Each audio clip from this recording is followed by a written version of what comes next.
Would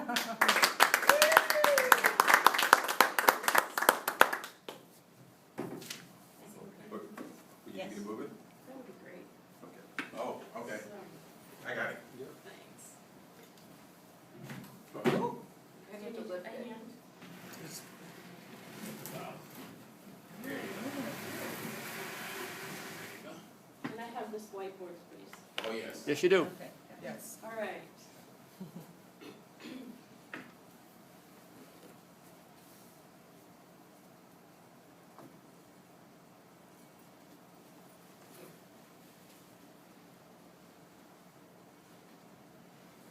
Mom, that guy he's yelling at us.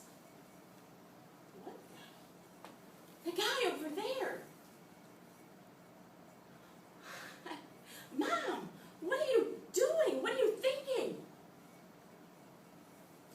Truth is, I wasn't thinking at all. I smiled and waved. I thought nothing until I saw him quickly walking across the way toward us. Have you ever found yourself with an experience that brought you some fear? Or perhaps a situation where you found sudden panic like we did? What did you do with that fear? Did you hang on to it? Or did you let it go? Every single one of us here has the ability to experience life more fully and to enjoy the people around us more if we can simply let go of that fear a little bit, step outside of our box, and talk to the people around us. It was a hot summer day, the sun just pounding down on us. Yet, my daughter and I had no choice but to walk across the country. We were on a mission. We were celebrating a fantastic day, the recovery of my daughter from a near-fatal car accident. We walked each and every day, 8 to 13 miles, depending on how well she felt. It was a blessing that day. We walked through the historic neighborhoods, the beautiful houses, the tree-lined streets before us. It was wonderful. We didn't think much of it, except just enjoying the beauty. It was like being back home. But we had been warned. The deputy told us, "You be careful out there. You see any of those brothers? They yell at you, don't you dare stop, and don't you dare look at them and talk to them." "Oh, yes, sir." "And you make sure you don't go through those brothers' neighborhoods. You walk in the white neighborhoods only." "Yes, sir." But how will we know if we're in a black neighborhood or in a white neighborhood?" "You'll know." "Okay, thank you, sir. Have a nice day." We couldn't tell by just driving through the town what it looked like. White neighborhood, black neighborhood, what's the difference? The homes all look the same.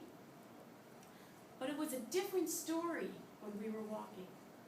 As we walked, feeling just like it was at home, the historic homes gradually changed into not as nice of homes. But it was like home. We thought nothing until we saw the brothers. They were outside in the driveway playing cards. When they saw us, they froze, just like deer in the headlights. They smiled and waved. They went back to playing cards. A few houses later, we saw a family inside on their porch. They saw us. It was like pushing pause on the remote to a movie.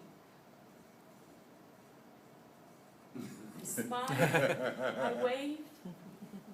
It was like hitting the play button again as they resumed their conversation, talking freely. I recalled what the deputy said. This seemed like a safe neighborhood. So I just enjoyed the walk for the day.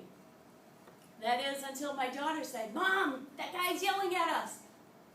My heart started pounding wildly as I saw him quickly coming toward us, the brown paper bag in hand. What was in that brown paper bag? Was it the classic beer bottle in a paper bag? Was it a gun? I had no idea. I was panicked for a moment until I heard, "Hey, where y'all from?" "Wisconsin." "Wisconsin, huh?" I knew you weren't from around here. Y'all have an accent, you know. As soon as you smiled and waved at me, I knew you weren't from here. You made me feel like a real person. A real person. That's all it took. A smile and a wave. It was a fantastic conversation to have with this young man. We talked all about what it was like to grow up in Selma, Alabama. What was it like to go to school there? Did you experience any problems with integrating with the whites and the blacks in your school? What are you talking about? We had no whites in our school. We was all black people here. Oh.